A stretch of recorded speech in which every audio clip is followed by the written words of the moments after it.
አስቸኳይ መልእክት ከገዳም አባቶች አራቱ ከተሞችም ተጠንቀቁ ተብላቸዋል። ይህ አስቸኳይ መልእክት ግን የኢትዮጵያ ተዋሕዶ ልጆች ትንቢት አይደለም፣ እየሆነ እየተፈጸመ ስላለው የሚያስፈራው ነገር ነው አባቶች መልእክት የላኩት። ይህ አስቸኳይ መልእክት በአገር ውስጥ ያሉትን ኢትዮጵያውያንን በከባዱ ያስጠነቅቃል። በተለይም በአማራ ክልል ያሉትን ኦርቶዶክሳውያን ምዕመናንን በተለይ ደግሞ በአራቱ ከተሞች የሚገኙትን ምዕመናንን ተጠንቀቁም ይላል። በተጨማሪም በውጭ ሀገር ያላችሁትን ደግሞ እጅጉን አስፈላጊ የሆኑ 3 ምክሮችን አገር ቤት ላሉ ኦርቶዶክሳውያን ምዕመናን ምከሩ ይላል መልእክቱ። የተነገረ ያለውና የተነገረው መልእክትም ፈጽሞ እረፍት የሚሰጥ አይነት አይደለም። ይህንን አስቸኳይ መልእክትም የምትሰሙ ኢትዮጵያውያን በሙሉ በተለይ በአራቱ ከተሞች ለሚኖሩ ምዕመናን በሙሉ ይህንን ከገዳም የተላከውን አስቸኳይ መልእክት አስተላልፉ። እግዚአብሔር በቸርነቱ ይለመነን ዘንድም መንገዳችንን እናስተካክል። የኢትዮጵያን ትንሣኤዋን እንጂ ጥፋቷን እንዳያሳየን የቤተክርስቲያናችንንና የወገናችንን እንግልትና መከራ በዓይናችን እንዳያሳየን በጽናት እንጸልይ። ሁላችንም ንስሐ እንግባ። በአራቱ ከተሞችም ከተደገሰው የሞት ድግስ ያስመልጠን ዘንድ በጸሎት እንበርታ።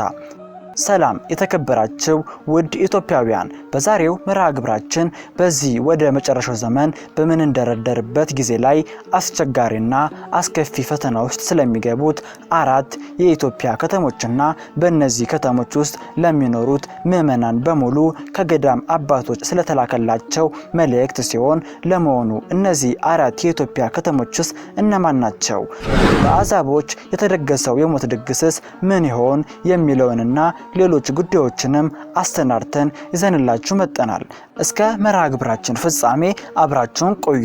መልእክቱንም ለሌሎች ለማዳረስ ቪዲዮን ላይክና ሼር ማድረግዎን አይዘንጉ።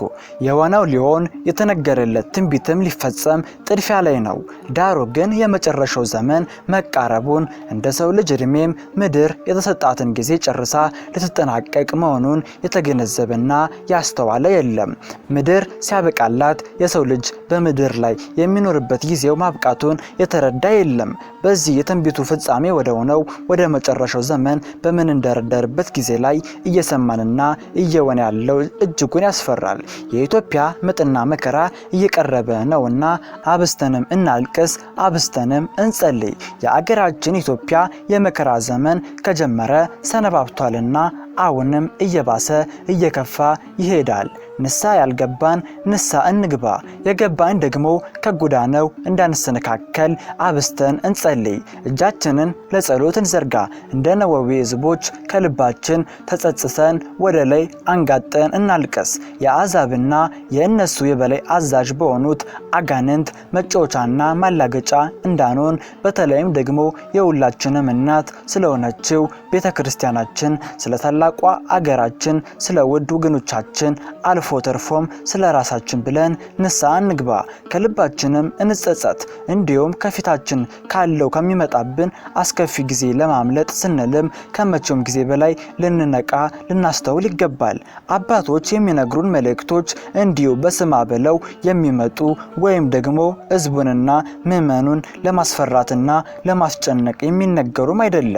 ከታላላቅ ቅዱሳን መጻሕፍት ላይ የሰፈሩትን ኃይለ ቃላት አመስጥረው እንዲሁም ለነወዌ ሕዝቦች የቁጣዬን ዜና አድርስ ተብሎ እንደተላከው ነብዩ ዮሐንስ እግዚአብሔር ለቅዱሳን አባቶቻችን የሚገልጥላቸውን መዓትም ሆነ ምሕረት ለምዕመኑ የሚነግሩት የሚከትቡት ነው። 4ቱ ከተሞች እንዲጠነቀቁ የተነገረው መልእክትም ፈጽሞ እረፍት የሚሰጥ አይነት አይደለም። ይህ መልእክት ለሁሉም ኦርቶዶክሳውያን ነው። በተለይ ደግሞ በአራቱ ከተሞች ለሚኖሩ ምዕመናን ይህ መልእክት አባቶች እንዲያሉ እንዲያነው ለማለት አይደለም። በአይን የታየና በጆሮ የተሰማ ነገር ነው እንጂ።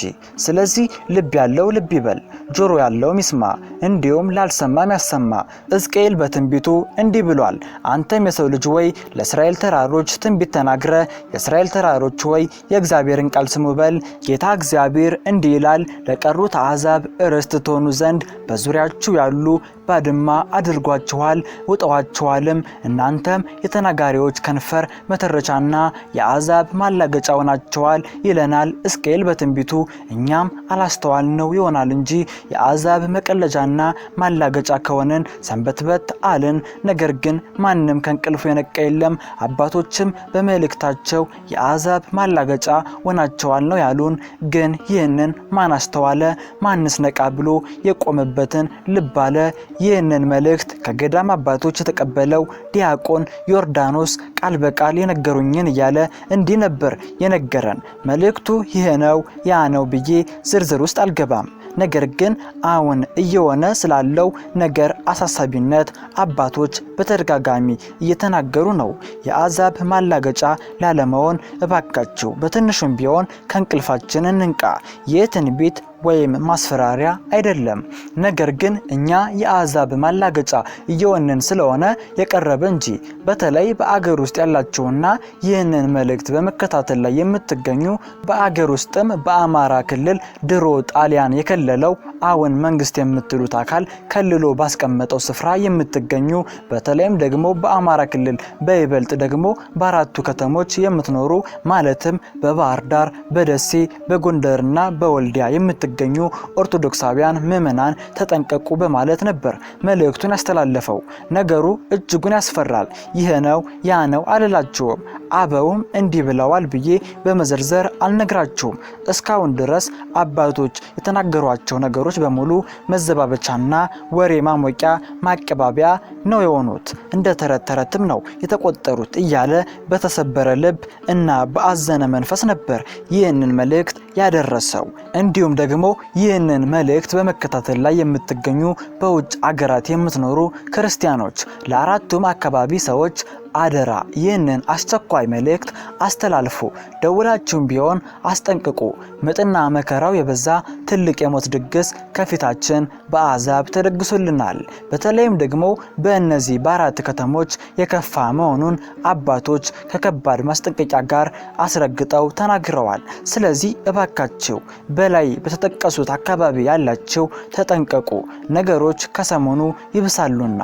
እኛ ትንቢት አይደለም የምንናገረው። እኛ ተራ ሰዎች ነን። ከኛ የሆነ አንዳች ትንቢት የለንም። የምናውቀው ትንቢትም የለንም። ይሁን እንጂ የአባቶቻችንን መልእክት እናስተላልፋለን። በውጭ ያላችሁ ኢትዮጵያውያን በአገር ውስጥ ላሉ ሰዎች እነዚህን 3 ነገሮች እባካችሁ እንዲያደርጉ ንገሯቸው።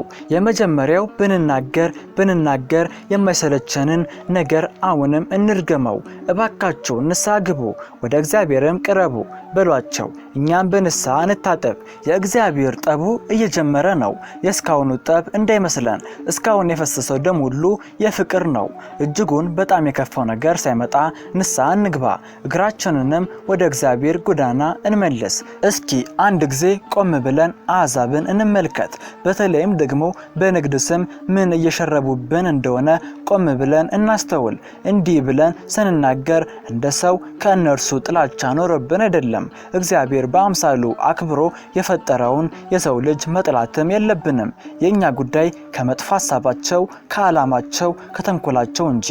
የእነሱ ዓላማ ኦርቶዶክስ ማጥፋት፣ ምዕመኑን በግፍ መጨፍጨፍ ስለሆነ ነው። እንዴት በግፍ ሲጨፈጨፉን ቁጭ ብለን ባይናችን እንመለከታለን ለማለት ያህል ነው። ደግሞም ዋጋ የማያሰጥ ሞት ስለምን እንሞታለን? ንስሐ ሳንገባ ሳንዘጋጅማ ፈጽሞ መሞት የለብንም። ንስሐ ገብቶ ተዘጋጅቶ መሞትም አንድ ነገር ነውና። በዚህች ሀገር ያለው የመንግስትም ሆነ ሌላው መዋቅር ለአሕዛብ አሰራር በእጅጉ የተመቸ ነው። ይህንን ግን የሰሜኑ ሕዝብ አያውቅም። ገና የሞት ድግሱን አልቀመሰምና። ስለዚህ ከእንቅልፋችሁ ንቁ። በንግድ ስም በመጋዘን እየተከማቸ ያለው ምንድነው ብላችሁ መርምሩ ብላችሁ ነገሯቸው። ዋናው ነገር ደግሞ ለሚመጣው ሁሉ ነገር ራሳችንን ቀድመን እናዘጋጅ፣ ለስጋዊም ሆነ ለመንፈሳዊው ዓለም። አዎ እኛ በእግዚአብሔር አምሳል የተፈጠረን ሰዎች ነን። እኛ አገር ወዳድ ኢትዮጵያውያን ነን። ከሁሉም በላይ ደግሞ የውዲቷ ኦርቶዶክስ ልጆች ነን። ማንም ከመሬት ተነስቶ በቁማችን እንዲጫወትብን እንዲያላግጥብን ፈጽሞ ልንፈቅድ አይገባም። ከፊት ሊመጣ ካለው ነገር እንድንም ዘንድ ራሳችንን ቀድመን እናዘጋጅ። የሰው ልጅ ንስሐ ይገባል፣ ራሱንም ያዘጋጃል። ከዚያም ሞት እንኳ ቢመጣ አይፈራም። የተወደዳችሁ እህትና ወንድሞቼ ወይ? ራሳችንን ሳናዘጋጅ ብንሞት ገሃነመ እሳት ነው የምንወርቀው። አሁንም ቢሆን ከእንቅልፋችን ካልነቃንና ቆም ብለን ካላስተዋልን የአሕዛብ ማላገጫ መሆናችን አይቀርም። ከዚህ የአሕዛብ መቀለጃነት ከመሆን ራስን ለማዳን ብልህ መሆን ያስፈልጋል። ብልህ ሰው የዛሬውን አይቶ የነገውን ይተነብያል። ስለ እግዚአብሔር ፍቅር ብለንም ስለ ራሳችን ብለንም ንስሐ መግባት ያስፈልጋል። ከልባችን በመጸጸትም ከክፉ ጎዳና መመለስ የሚያስፈልግበት አስከፊ ዘመን አሁን ነው። የአምላክ እርዳታ ካልታከለበት የሚመጣው ነገር ሁሉ በእጅጉ ያስፈራል። ከኃጢአት ጎዳናም ተመልሰን እንደ ነነዌ ሕዝብ ራሳችን ላይ አመድ ነስንሰን ለራሳችንም ለአገራችንም ይቅርታን እንጠይቅ። መሬት ላይም ወድቀን ምሕረትን እግዚአብሔር እንዲሰጠን እንማጸን። ቃስ ብዬ ንስሐ ገባለሁ ማለትም ተገቢ አይደለም። ምክንያቱም ነገ ንስሐን የሚቀበል ካህንም ላናገኝ እንችላለንና። ይህንን መልእክት እየሰማችሁ ያላችሁ በሙሉ ምክንያት ሳንደረድር ዛሬውኑ ንስሐ እንግባ። እግዚአብሔር አምላክ የምህረት አምላክ ነው። መዓቱን በምህረት ቁጣውን በይቅርታ የሚመልስ ጌታ ነው። ከኛ የሚፈልገው ከልባችን በመጸጸት ንስሐ ገብተን ወደ እርሱ እንድንቀርብ ብቻ ነው። ከዚህ አስከፊ መከራ እንድንም ዘንድ ወደ ቤተክርስቲያን መጠጋት ተገቢ ነው። እንግዲህ ውድ ተከታታዮቻችን መርሃ ግብራችንን በዚሁ እናበቃለን። ለቻናሉ አዲስ ከሆኑ ሰብስክራይብ በማድረግ እንዲሁም አዳዲስ ቪዲዮዎች ሲለቀቁ መልእክት እንዲገባላችሁ የደወል ምልክቷን በመጫን ቤተሰብ መሆኑን አይዘንጉ።